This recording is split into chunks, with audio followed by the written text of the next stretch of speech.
Olá, boa tarde a todos. Meu nome é Gustavo Vieira, sou gerente comercial para a América Latina da Centodini e gostaria de dar, então, as boas-vindas a todos ao nosso mais novo webinar. Nós estamos aguardando mais alguns minutos, estamos pontualmente meio-dia, para que todos possam entrar, tá? Mas, de maneira geral, nós já estamos iniciando. Tá, então, mais uma vez, boas-vindas a todos. O nosso webinar de hoje terá o tema Evolução do Diagnóstico Genético através do exoma, e nós teremos dois apresentadores. A primeira aula será do professor Dr. Charles Lourenço, que é professor de Genética Clínica e Pesquisa Médica Aplicada na Faculdade de Medicina, Centro Universitário Estácio, em Ribeirão Preto, São Paulo. O Dr. Lourenço é geneticista bioquímico clínico com interesse em distúrbios neurodegenerativos genéticos. Ele é doutor em neurogenética, com sua tese focada em ataxias espinocerebelares de início precoce, especialmente em um subconjunto de pacientes com ataxia e hipogonadismo. Logo depois, nós teremos nossa especialista de produtos, que é a doutora Maria Pix, que é bióloga com mestrado e doutorado realizado em Portugal, experiência em mais de 10 anos na área acadêmica, e ingressou na Centodini em 2015 como gerente de vendas e marketing, primeiro para o Brasil, depois para a América Latina. Desde julho de 2018, é a nossa gerente de produtos com foco em exoma e genoma. Desta forma, então, iremos iniciar a apresentação do Dr. Charles. Agradecemos novamente tanto o Dr. Charles quanto a doutora Maria Pix pelas apresentações já antecipadamente. E, então, passo a palavra ao Dr. Charles. Obrigado, Gustavo. Nós vamos tentar falar agora um pouco sobre a questão da evolução do diagnóstico genético, né, através do exoma. A questão dos conflitos de interesse, nós vamos mostrar algumas fotos de paciente, mas eu pediria para vocês não gravarem, já que nós temos autorização apenas para fins educativos dessas fotos e imagens, né. Eu acho que hoje, com a evolução da medicina genômica, o conceito de medicina personalizada ou medicina de precisão realmente virou algo possível, né? Digamos, tocável, né? E eu acho que isso mudou um pouco os paradigmas na investigação clínica de pacientes, particularmente pacientes com doenças genéticas, né? Nós podemos falar que a medicina personalizada ou medicina molecular, ou, como o pessoal prefere, a medicina de precisão, né? Porque agora você pode fazer uma terapia focada na variação genética do seu paciente. Então, é uma medicina personalizada e de precisão, porque você vai literalmente exatamente na mutação do seu paciente. E eu acho que nós mudamos um pouco os paradigmas, né? No geral, a gente partia com a ideia das doenças não tratáveis, né, para as tratáveis, tentando chegar às doenças que nós poderíamos prevenir. Eu acho que hoje o paradigma é tentar diagnosticar o paciente antes de sequelas, né, descobrir as doenças que são tratáveis, e mesmo que a gente descubra a causa de uma doença não tratável, que a gente consiga oferecer uma melhor qualidade de vida, um melhor segmento, o aconselhamento genético para o paciente. Eu acho que hoje nós mudamos a pirâmide, né, no conceito da medicina de precisão, porque, na realidade, hoje o foco é prevenção e identificação precoce. É por isso que, na realidade, talvez no passado, eu me lembro quando eu fiz residência, você não ter o diagnóstico do paciente era algo que não era tão incomum. E, na maior parte das vezes, nós não tínhamos o diagnóstico, fazíamos um aconselhamento genético empírico, até porque não havia terapias para muitas dessas doenças, para a maioria esmagadora dessas doenças genéticas. Então, talvez o diagnóstico não fosse mudar tanto o follow-up daquele paciente, o segmento clínico, poderia mudar um pouco o aconselhamento da família, mas também não havia técnicas de separação de embriões como nós temos hoje. Então, acho que hoje o paradigma mudou. Hoje, na realidade, os casais têm menos filhos. Hoje, ter um diagnóstico genético para um casal que tem apenas um filho portador de uma enfermidade dessas é muito importante, até para o planejamento desse casal. Então, mesmo que a terapia não seja específica e disponível para aquela doença, há as terapias de reabilitação e há o planejamento daquela família. Então, acho que o foco é prevenção, identificação precoce, até para aquela família poder planejar o seu futuro também e poder cuidar melhor da criança que é afetada por uma enfermidade genética. E não esquecer que as doenças genéticas tratáveis e que essas nós não podemos perder o foco também. E que para poder definir o tratamento é preciso que tenhamos um diagnóstico. A medicina personalizada, né, ela acaba tendo 3 grandes consequências ou impactos, né? Uma na farmacogenética, no desenvolvimento de medicamentos que tem, digamos, uma correlação com o nosso genótipo, com uma forma que a gente pode detoxificar algumas drogas, né? No desenvolvimento hoje de testes genéticos mais amplos, né? Antigamente, fazer um teste genético era realmente quem é da velha guarda sabe disso, fazer um teste genético era literalmente um parto. A gente tinha que realmente fazer uma série de investigações, o acesso não era disponível na maior parte dos laboratórios do Brasil, e, na realidade, era praticamente difícil encontrar o laboratório que fizesse um teste genético e que o convênio pudesse cobrir aquilo dali, e muitas vezes ficávamos sem ter o diagnóstico do paciente. Hoje isso mudou, hoje já temos vários laboratórios oferecendo testes genômicos, né? Então isso foi possível graças aos avanços do sequenciamento de nova geração, e, claro, chegamos também a terapias específicas. Hoje, muitas terapias, particularmente terapias gênicas, né, elas são focadas no tipo de mutação que o paciente apresenta. Então, hoje não basta ter o diagnóstico fenotípico, né? Eu preciso também do diagnóstico genotípico do paciente. E, claro, né, o sequenciamento era... a gente pode falar que ainda é relativamente caro em relação a testes como o hemograma, por exemplo, mas ele já foi muito mais caro, né? O primeiro genoma humano realmente custou $1 bilhão, e você vê que essa queda ela foi acontecendo no valor do sequenciamento justamente porque nós tivemos, em concomitância, o desenvolvimento de superpotentes sequenciadores. E, claro, também ao avanço da bioinformática, né? Hoje, com megacomputadores, a gente pode também processar a montanha de dados que se formam a partir do sequenciamento de um exoma ou de um genoma. E eu acho que esse é o ponto, né? Por exemplo, a investigação genética tradicional, ela requer vários testes. Então, particularmente, a família que se cansa, o médico, dependendo da situação que ele está, no sistema público, no sistema privado, ele também se cansa, né? No público pela dificuldade de acesso, no privado pela série de restrições, glosar o teste, ter que pedir de novo, o código não funciona, brigar na ANS. Então, assim, eu acho que são coisas que dificultam a investigação genética e até desestimula, até por parte de profissionais e mesmo de algumas famílias, a questão de obter o diagnóstico genético.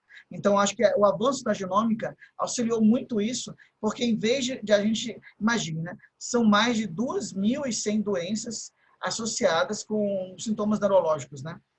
E uma parte delas você tem uma terapia específica. Então, ou pelo menos você vai oferecer para a família uma orientação e um aconselhamento genético. Então, em vez de a gente fazer os screenings tradicionais com cariótipo, X frágil, ter que pedir o array, diversos painéis de testes, né? É bom lembrar que os painéis do passado, de genes, né, na realidade não eram verdadeiros, eram painéis, mas no sentido de que você sequenciava os genes, em vez de pedir um único gene para sequenciar, você sequenciava vários genes, um em seguida do outro. Mas não era uma coisa feita em paralelo. Então, por isso que os painéis genéticos eram tão caros, né? Porque, na realidade, você sequenciava, você combinava o valor de sequenciamento de um gene único, né? E com outros genes. Às vezes podia dar um pequeno desconto, mas ainda assim era caro que se sequenciando individualmente cada um desses genes, né? E se a gente dissesse que a gente poderia substituir tudo isso por um único teste? Isso mudaria bastante, né? Então, acho que esse foi o impacto da sequenciamento de nova geração. Ele permitiu você sequenciar múltiplos genes ao mesmo tempo. Então, isso mudou a nossa forma de investigar o paciente também, né? Ele modifica o sequenciamento Sanger, né? Que é o sequenciamento tradicional que eu vou mostrar para vocês, né? E ele permite o sequenciamento de vários fragmentos de DNA, embora esses fragmentos eles sejam curtos, né? E aí a gente pode ter algumas falhas de leitura por conta disso, né? E a gente precisa utilizar a bioinformática, né? Os complexos algoritmos de informática para poder organizar esses fragmentos e essa leitura, né? Pode haver erros também, né? Se essa região ela não for lida, né, várias vezes, né? E isso vai depender também da profundidade de sequenciamento. Então, esses são alguns problemas que surgem com sequenciamento de nova geração, mas que também eles estão melhorando. Esse daqui era um sequenciamento Sanger, né? Em que tradicionalmente você vê que cada base nucleotídica ela tem uma cor, né? E ela vai, digamos, se referir a tiamina, adenina, guanina, citosina. Você vê que aqui você tem na posição 109, aqui que está a mutação, é uma doença ligada ao X, né? Então você vê que um X ele tem a mutação e outro X está normal. Então, como é um caso de um paciente de sexo feminino, né? Então você tem uma sobreposição aqui. Você teve uma troca de um nucleotídeo num alelo e não teve no outro. Por isso que sobrepõe. Vê que você não tem essa sobreposição em nenhum outro aqui. Só que assim, dá para você imaginar que o Sanger, ele era, digamos, mais moroso em alguns pontos, embora houvesse softwares que pudessem ver esses erros, né, de pareamento aqui, na realidade podia se perder também, então às vezes tinha que fazer uma leitura manual também, ou artesanal, como o pessoal diz, para alguns determinados genes. Então o Sanger, ele tinha alguns problemas, né? Aqui para você ver que já é um caso de um paciente do sexo masculino, né? Só tem um cromossomo X também, é o gene lá da doença de Fabry. Você vê que aqui seria a posição correta, né? Era E aqui você teve a troca de nucleotídeo, né? No lugar da guanina, você teve uma adenina, né? E aí você vai acabar alterando a proteína. Então, geralmente se coloca esse símbolo, né? Realmente o P é a proteína, e aqui é a troca do aminoácido arginina pela glutamina na posição 342, né? É assim que você lê os resultados genéticos. Eu sei que às vezes para o médico é difícil, né? Mas é bom lembrar que esse símbolo aqui significa troca, né? De um nucleotídeo pelo outro, mas aqui seria a indicação na sequência do DNA e aqui seria a indicação na sequência da proteína, a troca do aminoácido. E onde é que o sequenciamento de nova geração vai modificar isso daí? Em vez de você olhar, digamos, de uma maneira linear esse processo, o sequenciamento de nova geração, ele vai, na realidade, fragmentar, né? Você vai quebrar aqui as bases nucleotídicas, né? E em diversos fragmentos menores, que depois eles vão ser capturados e vão ser lidos e organizados através de programas de bioinformática, né?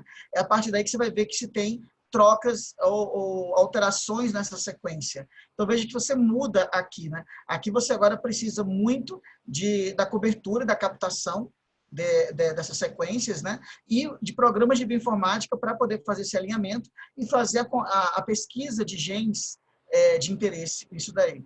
Por quê? Porque se você analisar que de 1,5 das nossas 3 bilhões de bases, né, a gente vai ter cerca de 20 mil genes, né, e cerca de 180 mil exons, né? Cerca de 99,9% do nosso genoma, ele é muito similar, né? Mas nessa variação de 0,1%, você vai ter um monte de bases nucleotídicas para avaliar. Nós temos cerca de 3 a 4 milhões de SNPs, que são polimorfismos, né? Então, a gente vai comentar um pouquinho do que é o SNP, né? Ou seja, nem toda variante do nosso DNA, ou seja, nem toda troca de nucleotídeo significa que aquilo vai causar uma doença, né? Na realidade, aquilo pode levar a uma mutação patogênica, ou pode levar a uma variante que às vezes pode ser neutra, não dá sintoma nenhum, porque não vai mudar o aminoácido ao final, como também pode ser uma variante que, embora fora do normal, é insuficiente para causar uma doença, mas pode gerar susceptibilidade para uma doença. E aí é o termo seria a definição do SNP, né? O SNP seria esse, né? O polimorfismo de base única, em que o poli seria a ideia realmente de vários, né? Em que você tem pelo menos 1% da população, mais de 1% da população, que contém essa variante. Ou seja, essa variante ela é insuficiente para causar a doença, mas ela pode tornar mais suscetível, por exemplo, a alguma doença psiquiátrica, a algum tipo de adicção ao álcool ou alguma outra substância, pode também ser responsável por alguma susceptibilidade à pressão alta, mas isso vai depender, por exemplo, de uma exposição a fatores ambientais. Os SNPs, eles foram muito famosos no início dos anos 2000, né? Tudo era SNP, né, o pessoal? Aí depois eles entraram meio em desgraça, os SNPs, né? Mas hoje eles estão voltando, né? Hoje, por exemplo, o pessoal usa muito SNP para ver o mecanismo de detoxificação de droga, né? Alguns medicamentos que a gente usa para depressão, por exemplo, por que alguns pacientes reagem melhor do que outros, né? Pode ser porque ele pode ter um SNP envolvendo a metabolização daquela droga, e aí ele pode ser um metabolizador mais rápido, o que faz com que ele não seja o melhor candidato para aquele remédio específico. Então, hoje eles estão, ou pode ser um SNP que confere um risco a alguma substância anestésica.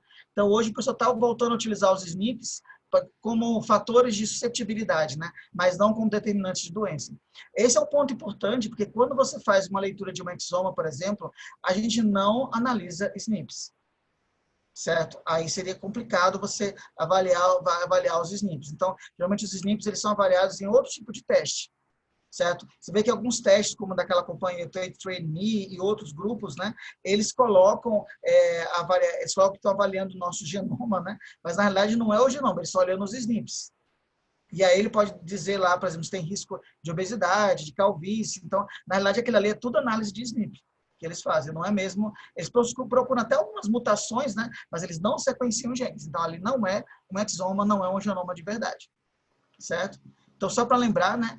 85% das doenças mendelianas são causadas por mutações que estão nos nossos exons, né?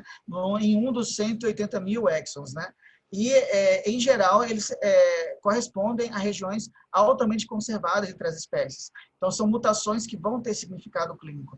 É por isso que, por exemplo, o exoma se tornou um teste tão popular, né? Primeiro que o preço foi caindo e também porque uma boa parte das doenças genéticas tem mutações em exons, né? Então, na realidade, se tornou um teste em que você hoje já tem uma certa propriedade em dizer que ele pode ser muito útil para apressar um diagnóstico genético. Só que, claro, a gente tem que lembrar que o exoma, ele tem suas limitações, né? Primeiro, porque o exoma, como nós vimos, ele vai ver exons, né? Então, ele também consegue ver algumas mutações intrônicas em regiões justapostas, né? Aqui, próximas do exon. Mas se tiver uma mutação em uma região intrônica profunda, você não vai ver no exoma. Né? Então, assim, o exoma, ele não, o exoma tradicional perde também ao que chama de variação do número de cópias, que são regiões que você tem repetição de determinado trinco de nucleotídeos, por exemplo, ou mesmo de regiões, digamos, macrogenômicas, né? Ou microcromossômicas, né? Ele pode não detectar adequadamente mutações de DNA mitocondrial, né? Alguns genes que envolvem microRNA também, algumas regiões que não são gênicas, né? São regiões regulatórias, né? E é claro, mas o exoma pode perder exon? Pode, porque isso vai depender um pouco dos mecanismos de captura e de, digamos, cobertura de algumas regiões. Existem alguns exons que são particularmente difíceis de você cobrir. Mas é por isso que é importante discutir com o pessoal do laboratório, porque você acreditava tanto que o paciente tinha aquela doença e o exoma ele veio normal. Mas a suspeita clínica é muito forte. O que você pode conversar com o laboratório todos os exons do gen tal tem uma boa cobertura, há risco de ter uma mutação no exon daquele gene que eu estava pensando e não ter sido detectado, porque aí essa é uma situação que você pode, por exemplo, avaliar melhor, fazendo até um sequenciamento direto daquele gene por sangue, né?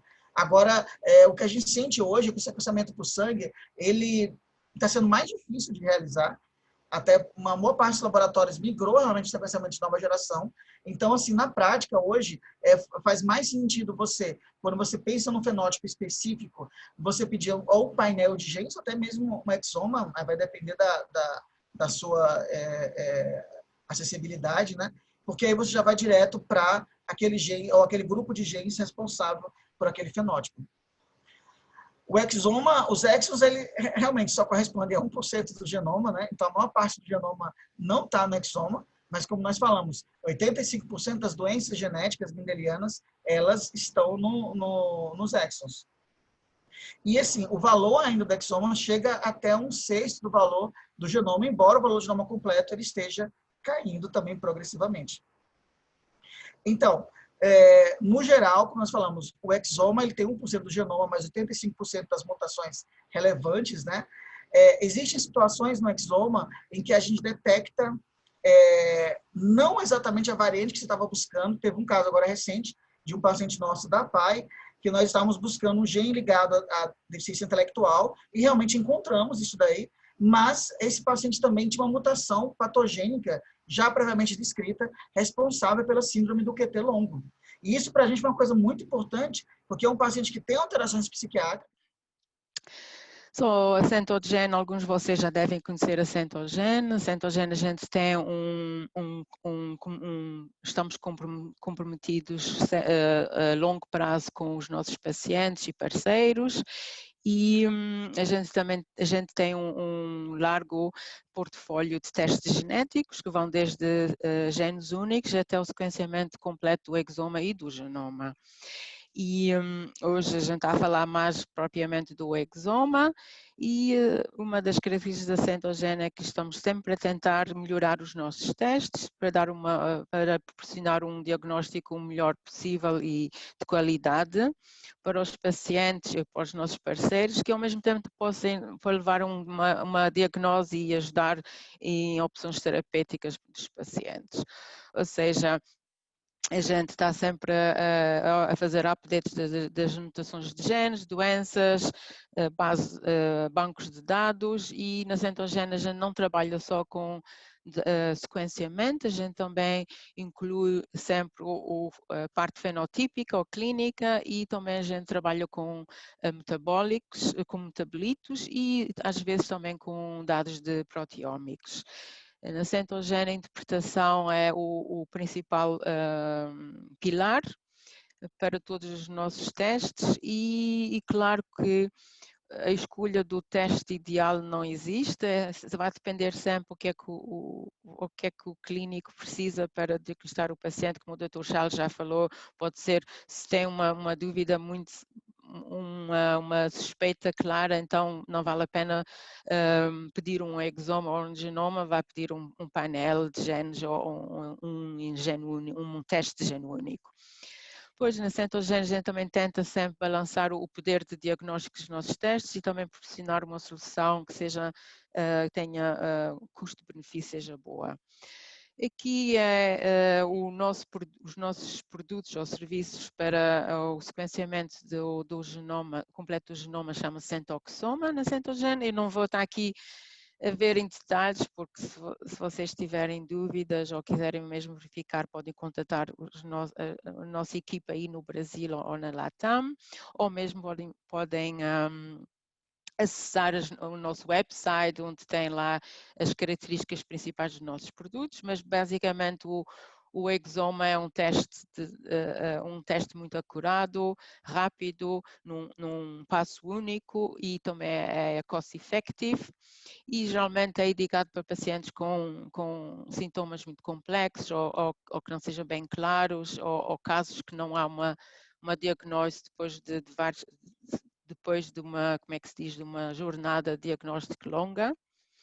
E também podemos dizer que o exoma é uma alternativa, como é que se diz em português, com melhor custo para o genoma. Claro que o genoma é o teste mais completo que existe, mas a gente já sabe que o exoma é muito mais caro. Na Centogene é à volta de 3 vezes o preço de um exoma. Aqui neste slide eu tenho as principais características dos nossos exomas. O nosso exoma tem uma cobertura bastante homogénea, a gente cobre 98% das bases-alvo, pelo menos 20 vezes. E nos nossos exomas a gente detecta o single nucleotide variants, indels e também CNVs, ou seja, copy number variations, ou seja, variações de número de cópias num único teste, ou seja, com um único exoma a gente cobre esses 3 tipos de variantes e também às vezes outros tipos de alterações relacionadas com, por exemplo, algumas variações de estrutura, mas isso são casos assim mais complexos. A gente também garante nos nossos laudos uma especificidade das variantes que a gente reporta de quase 100%, ou seja, 99,9%, porque a gente confirma se a variante tem uma qualidade baixa ou a gente não está bem, ou não corresponde aos nossos estándares de qualidade, a gente faz sempre uma confirmação por outros métodos, como por exemplo para os CNVs, os indels por Sanger e para os CNVs por MLPE ou PCR quantitativo.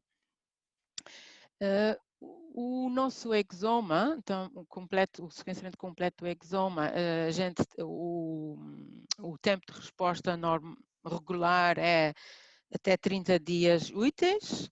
A gente também tem a opção rápida, até 15 dias úteis, mas isto quer dizer, esses dias úteis é quando a amostra chega a Centogene. E também oferecemos o exoma para casos pré-natal, com algumas restrições mais específicas. E pré-natal quer dizer que a amostra pré-natal vai ser submetida a um workflow muito específico e vai ser seguido com muito cuidado na Centogene. E inclui também a cultura de células, se for preciso, e o teste para detectar a contaminação da mãe. A gente também aceita vários tipos de design de teste, solo, duo, trio ou trio plus. E também a gente também possibilita que pode combinar a possibilidade de combinar o exoma com outros testes para a detecção de variações de número no número de cópias grandes, pode ser com microarrays ou com um teste da Centogene que a gente tem específico, é o CentoLCV, que é um tipo de genoma cobertura, mas também que é usado para a detecção de variações de estrutura e também large copinoma variation. Na Centogene, o nosso exoma não inclui a análise do genoma de mitocondrial. Para isso tem que pedir um teste adicional, onde a gente faz um painel dedicado para detectar as variações no genoma da mitocôndria. A gente também aceita casos mais antigos para reanálise ou interpretação, quando, por exemplo, passou 1 ano ou 2 anos e o paciente ainda não tem uma diagnose, ou novas informações clínicas, o médico tem novas informações clínicas e a gente faz a avaliação do exoma na Centogene com um preço bem bom. Aqui neste slide, é o meu último slide, eu tenho as 3 principais categorias de qualidades que eu acho que faz o diferencial da Centogene, porque a Centogene tem uma longa experiência em doenças raras, desde 2006, e também a gente tem muita experiência no sequenciamento de exomas, genomas e também de testes bioquímicos, biomarcadores e, mais recentemente, metabólica e proteómica. Também a gente tem um alto nível de automação no laboratório e também nas nossas pipelines bioinformáticas. E isto faz com que também todo o processo é automatizado e rápido, faz com que a gente consiga ter um tempo de resposta bom. Também uma das grandes que eu queria referir é que os lados na Centogene são apoiados pela nossa base de dados ou banco de dados que a gente tem internos, que é o CentoMD. E, por exemplo, a CentoMD já atualmente tem mais de 430 mil casos curados, que inclui não só dados genéticos, mas também dados fenotípicos e para grande parte deles metabólicos e proteómicos. A Centogene também pelo fato de receber amostras de todo o mundo, a gente de momento recebe amostras de mais de 100 países. Isto faz com que a gente também tenha variantes de várias etnias, o que ajuda também na interpretação das variantes e mesmo na classificação. Também queria referir que a gente também pode oferecer os lados em português E para finalizar, queria lembrar que a Centogene tem mesmo um compromisso com os nossos parceiros e o paciente. A gente está damos um suporte contínuo e este suporte vem de várias, pode ser, reflete-se de várias maneiras. Uma é o fato de a gente ter o nosso CNTMD ou o banco de dados o nosso banco de dados de mutações raras e toda a nossa informação vinda de análise com biomarcadores e bioquímica, isso tudo ajuda a nossa classificação e também ajuda na descoberta de novos genes. E a gente às vezes também tem muitas colaborações com médicos ou instituições onde a gente publica papers, onde a gente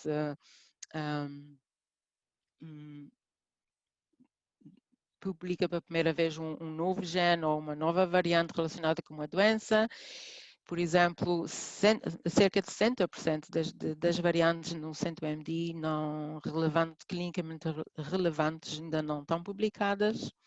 E a gente também tem um programa de reclassificação grátis que reclassifica as nossas variantes internamente e claro que isto, de certo modo, impacta também a diagnose dos casos que a gente já realizou na Centogene, ou seja, quando uma variante que era incerta passa para ser patogénica ou benigna, ou uma variante que era, por exemplo, patogénica e deixa de ser patogénica, ou se é uma variante que era possivelmente patogénica passa a patogénica, a gente contacta o médico e envia um relatório, um laudo de reclassificação para esta variante, ou seja, isto é um sistema proativo, ou seja, a gente contacta diretamente o médico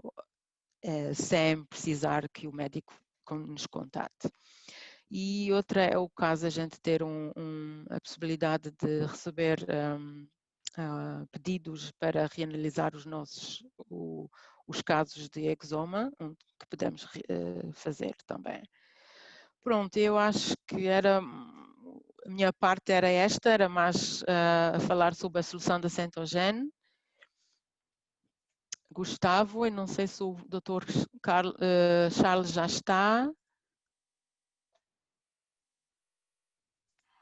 Olá, Maria. Olá. Nós conseguimos falar com o Dr. Charles exatamente nesse momento. Ele está tentando restabelecer a conexão, porque, infelizmente, ao cair a nossa conexão, eu até peço desculpa a todos novamente, ele não percebeu que a conexão tinha caído porque ele estava em tela cheia.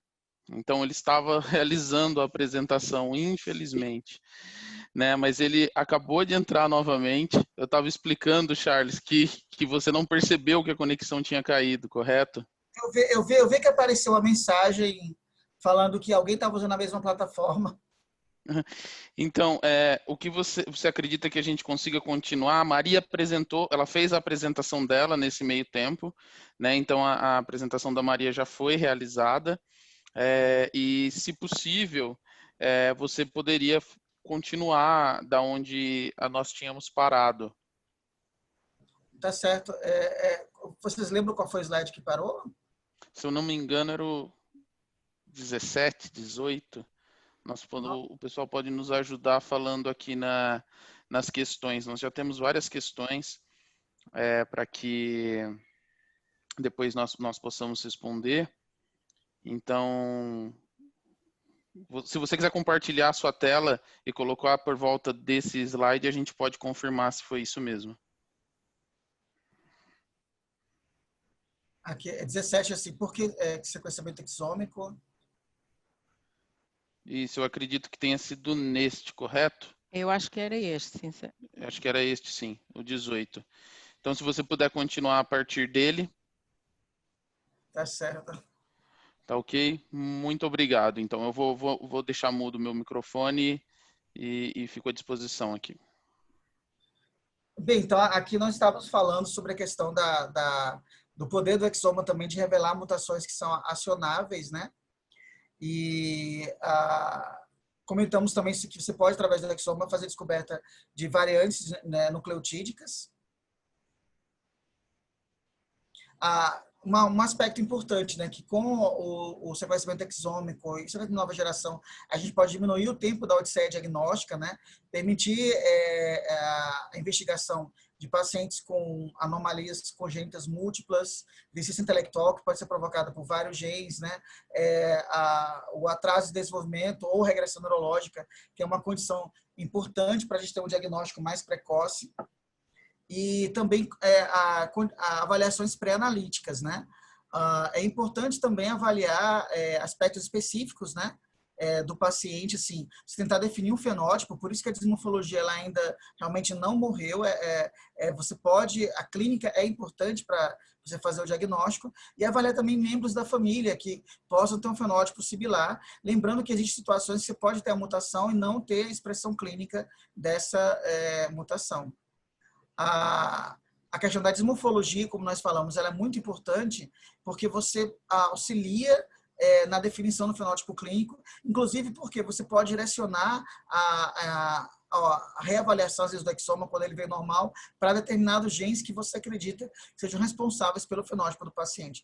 O maior exemplo é a Cornélia de Lange, né, que a gente tinha as formas clássicas da doença, associadas com fenótipos mais graves, defeitos de membros, né? Mas que hoje a gente pode detectar, por exemplo, casos como o desse garoto, que ele foi encaminhado após fazer X frágil, cariótipo, array, tudo normal, e que, na realidade, ele tinha uma forma leve de Cornélia de Lange associada com esses genes mais recentemente descritos, né? Se observar, ele tem algumas dismorfias sugestivas, né? Aqui, ó, você está vendo? Ele tem um lábio superior fino também, como você observa, mas assim, ele não tem alteração de membro, não tem alteração cardíaca, tem uma deficiência intelectual leve a moderada, né? Alguns traços autísticos, né? Mas não seria uma deficiência mental grave, como você vê em alguns pacientes com Cornélia, né? Então, é interessante porque esse é um caso em que você pode aplicar a dismorfologia, pensando num grupo de genes, né? Como também, aqui foi um caso parecido, esse paciente veio como Cornélia, mas você olha assim, você vê que a sobrancelha é diferente, a fissura palpebral é longa, né? Você tem como se fosse uma eversão desse terço distal aqui de pálpebra, né? Então, isso aqui é uma coisa curiosa que faz a gente pensar em uma síndrome específica, né? Que é a síndrome da máscara do Kabuki, né? Repare aqui, ó, esse achado. E essas sobrancelhas são parecidas mesmo, né? A ponta nasal mais bulbosa. Ele tinha também fetal pads. Mas essa é uma coisa curiosa, porque, por exemplo, ele tinha um fenótipo, ele veio encaminhado como Cornélia, mas você achou que não era tanto Cornélia, mas era algo que poderia ter alguns aspectos semelhantes à síndrome do Kabuki, ou Kabuki-like, né? Você poderia até pensar, se você fosse sequenciar gene a gene, ia ser extremamente caro. Se você podia até pegar painéis, né? Mas aí seria painéis de quê? De síndromes malformativas, um painel de deficiência intelectual, síndromes clinicamente reconhecíveis, né? Mas será que estão os genes responsáveis pelos fenótipos? E se for um gene velho, mas com fenótipo novo? Isso acontece às vezes, né? Você pode encontrar velhos genes e descobrir que eles estão associados com fenótipos que não previamente reconhecíveis. Essa é uma situação, por exemplo, que o exoma nos ajudaria bastante a descobrir. Ele realmente tinha uma mutação num desses genes novos de Cornélia. A gente hoje, de Kabuki, né? Hoje a gente está vendo, por exemplo, síndromes como Zimmer-Malaban, você pode ter uma hipertrofia gengival importante, você tem uma associação com genes, por exemplo, de outras doenças, né? Como, por exemplo, até a síndrome de Coffin-Siris, né? Tem alguma gente que pode sobrepor o fenótipo. Então, é importante a gente ter cuidado com isso, porque quando você vai num painel pré-definido, você tem que estar muito seguro do fenótipo, né? Mas sabendo que a gente tem hoje algumas síndromes em que você pode ter vários genes se sobrepondo clinicamente, às vezes você pedir um teste mais amplo lhe permite um diagnóstico mais rápido do paciente. E ele realmente, nesse caso, a opção pelo exoma foi a melhor opção para ele, né?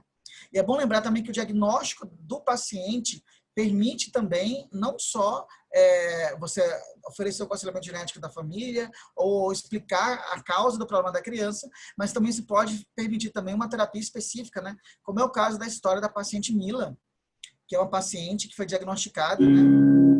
Ela teve uma odisseia diagnóstica inicialmente.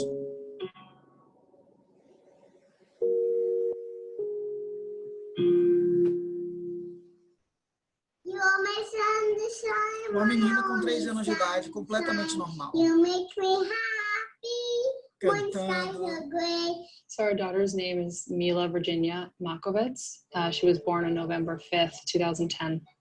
When I think about Mila as an infant, I think about smiles and laughter and Ela fala que quando pensa na filha quando criança, né?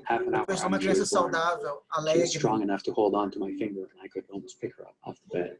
When Mila was a toddler, she was a Esperta. climber, Olha she was só. a hiker, she was a runner. How old are you, Mila? Here's our sugar high daughter. Very physical. Always loved to ride a strider, Nice, bud. play in the snow, go sledding. Coming.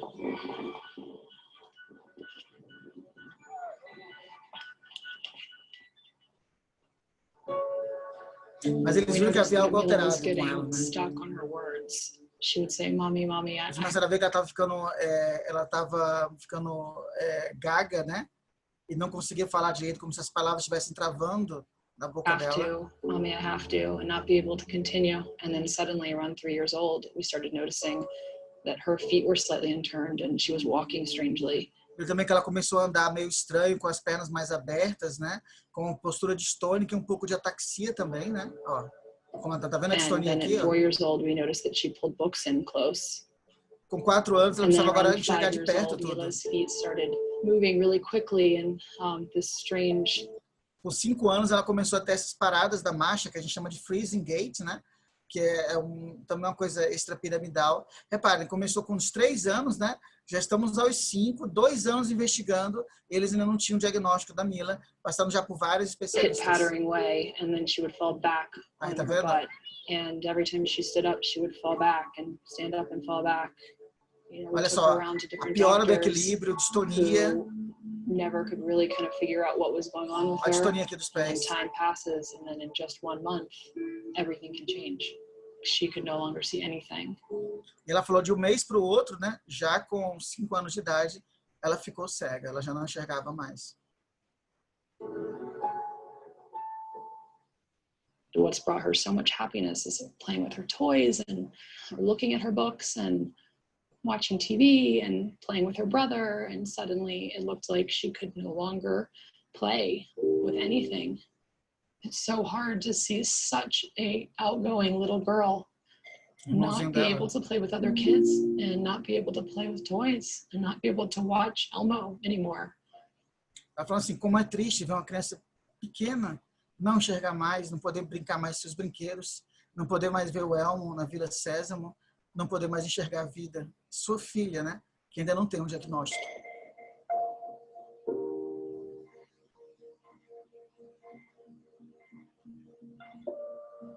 Aí eles acabaram fazendo uma exoma, né?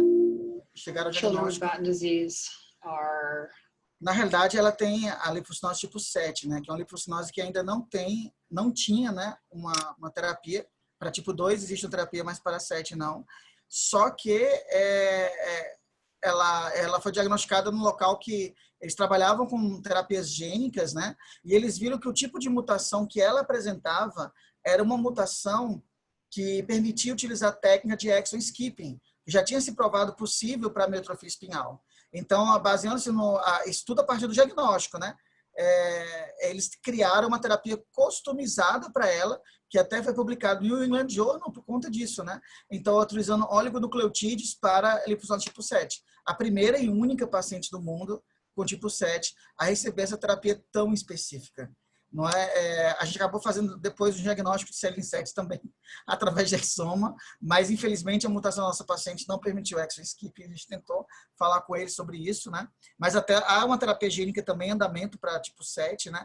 Mas para você mostrar como o diagnóstico numa doença que não havia ainda terapia, permitiu desenvolver uma terapia customizada. É isso que eu chamo de medicina de precisão para paciente. Mas isso daí foram o quê? 3 anos em busca de um diagnóstico. E se tivesse sido no começo? Ela ainda poderia ter mantido a visão. Ela poderia ter mantido muitas habilidades dela. Então, tá vendo como, às vezes, ter um diagnóstico precoce, acelerar o diagnóstico pode fazer a diferença? Inclusive, para algumas terapias em que algumas doenças nas quais as terapias estão surgindo agora, né? Um exemplo disso é essa doença, que é a descarboxilase dos aminoácidos L-aromáticos, né? A deficiência de AADC, em que os pacientes têm um quadro de hipotonia importante, parece um bonequinho de pano, né? Não tem quase nenhum desenvolvimento motor, desenvolve essas crises óculo-gíricas aqui, são completamente parados, né? Flácidos. Inclusive, chega a ser chamada síndrome do Parkinson infantil, né? Porque eles têm poucos movimentos corporais, tem até um pouco de distonia também. Confundidos erroneamente com paralisia cerebral, às vezes, porque eles não apresentam... É um curso que aparentemente é estático, né? Então, nem toda doença você tem que ter regressão. Algumas doenças genéticas pode ser apenas um platô da criança não desenvolver habilidades. Inclusive, é uma doença que é rara, mas tem uma frequência relativamente aumentada, né, em Taiwan, por um efeito fundador, né? Vai ser em torno de 1 para 90 mil, 1 para 100 mil. É uma enzima muito importante, porque é a enzima que converte a levodopa e o 5-hidroxitriptofano em dopamina e serotonina. Então, você acaba tendo sintomas que envolvem também a parte motora, né, pela dopamina, e desautonômicos pela serotonina. E, em geral, se um paciente, ele não ganha esses marcos, né? Ele fica, classicamente, né, ele fica como um bebê. Ele não evolui. Então, por isso dá uma impressão de uma condição estática, né? Mas, na realidade, é uma condição genética. Então, esse é um ponto importante. Eles podem também ter distúrbio de movimento, hipocinesia, bradestesia, abalos mioclônicos, né? E o que é característico são essas crises oculogíricas, que muitas vezes são confundidos com crise convulsiva, e que, embora os eletroencefalogramas sejam normais, eles acabam sendo entupidos e anticonvulsivantes, né? Esse mais um exemplo de que um diagnóstico correto já permite um manejo correto, pelo menos para você evitar iatrogenia, né? Você usar uma medicação que não vai trazer benefício para o paciente e não está indicado. Então, veja como um diagnóstico... E por que pelo eletro normal ainda se usa? Porque há pacientes com crise convulsiva que podem ter eletro normal, mas essa é uma situação que realmente não é crise convulsiva. É um distúrbio motor mesmo, visual, da motilidade ocular. Esses são os pacientes que também têm, né? Veja como ele é hipotônico, molinho.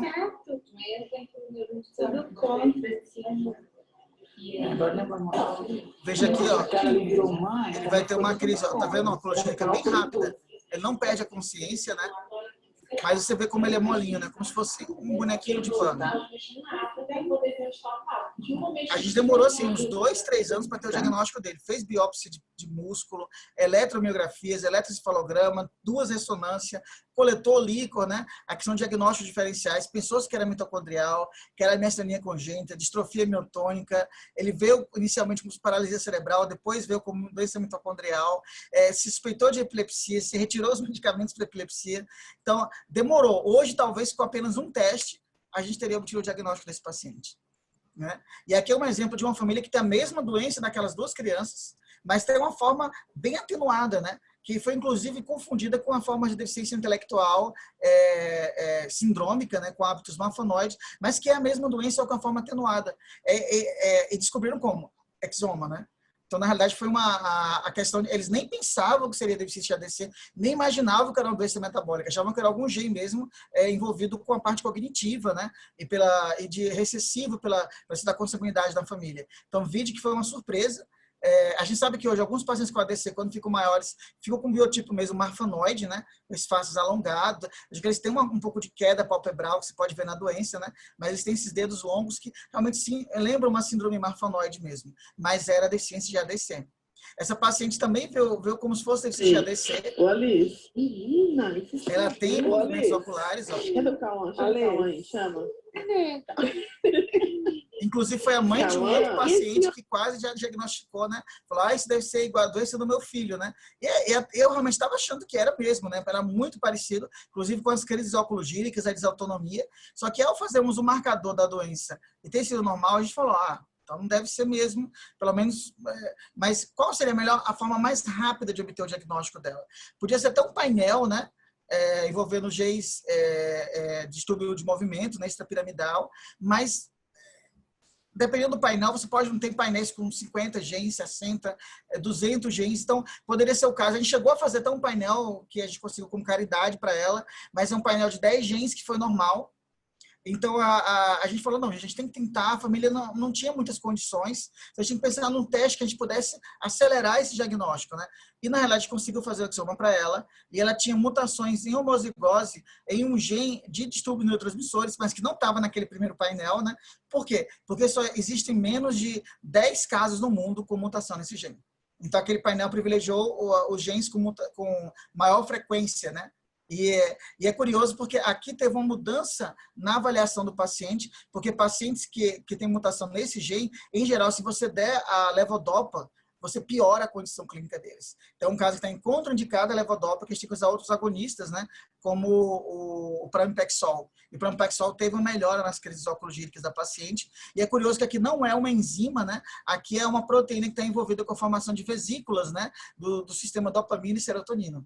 Talvez por isso não adiante dar levodopa para eles, mas sim usar os agonistas da dopamina. Então, veja como o diagnóstico correto permitir um manejo correto e evitar a iatrogenia que poderia ser de ter administrado a levodopa, porque para a maior parte dos distúrbios neurotransmissores, a gente sempre faz um teste terapêutico com levodopa, mas estava relatado na literatura que alguns pacientes fizeram teste terapêutico, né, antes de ter o diagnóstico fechado, deterioraram. Então, era tudo que a gente não queria, era fazer isso com a paciente. E mesmo quando você tem a doença específica, no caso da ADC, a gente tenta vários medicamentos, mas em alguns pacientes não modifica muito o curso da evolução deles, mas o pessoal de Taiwan desenvolveu uma terapia gênica, e o pessoal do Japão também, né? E ela faz mudar nossos paradigmas, né? Esse paciente, com 15 anos de idade, ele tem deficiência de ADC, aquela mesma doença do menininho, né? Mas enquanto ele tem 4 anos de idade, ele já tem 15 anos vivendo numa cama. Aí você pensa, nossa, mas para que investir numa criança dessa? Não há mais o que fazer por ele. É aí que um diagnóstico correto muda tudo. Teve esse diagnóstico, viu que tinha possibilidade de fazer terapia gênica, fizeram a terapia gênica já com 5 meses, ele já consegue mexer o carrinho usando o dedo.